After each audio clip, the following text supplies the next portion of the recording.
Can we lose our salvation? Well, according to St. Paul's letter to the Galatians, yes, we can. St. Paul's letter to the Galatians was his angriest letter, with hardly a kind word said in it. What prompted St. Paul to write such an angry letter? The church in Galatia was one of the communities founded by St. Paul in his first and second missionary journeys.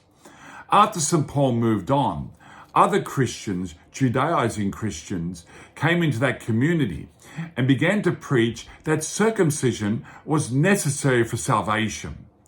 The Galatians believed these false teachers, and this came to the ears of St. Paul. St. Paul was, of course, very angry. According to the gospel he preached, circumcision was no longer necessary. It was a work of the law, supplanted by faith in Jesus Christ and then obedience to Jesus Christ. And obedience here included baptism, which directly replaces circumcision. St. Paul, in his anger, wrote the following passage to the Galatian Christians. Quote, "For freedom Christ has set us free. Stand fast, therefore, and do not submit again to a yoke of slavery. Now I, Paul, say to you that if you receive circumcision, Christ will be of no advantage to you. I testify again to every man who receives circumcision that he is bound to keep the whole law.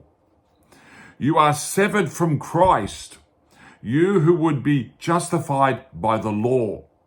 You have fallen away from grace." The precise reference is Galatians chapter 5, verses 1 to 4. Note the words of St. Paul here. Any Christian who receives circumcision is therefore severed from Christ, fallen away from grace. What does this mean? Those who had come to Christ, who were in Christ because of St. Paul's preaching, were now lost to Christ because of their submission to circumcision.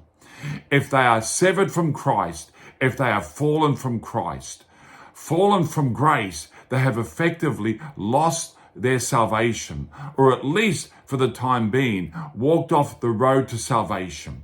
This passage proves very clearly that Christians can be in God's grace, can through their sinful actions afterwards lose that grace and hence walk off the road of salvation and potentially lose their salvation.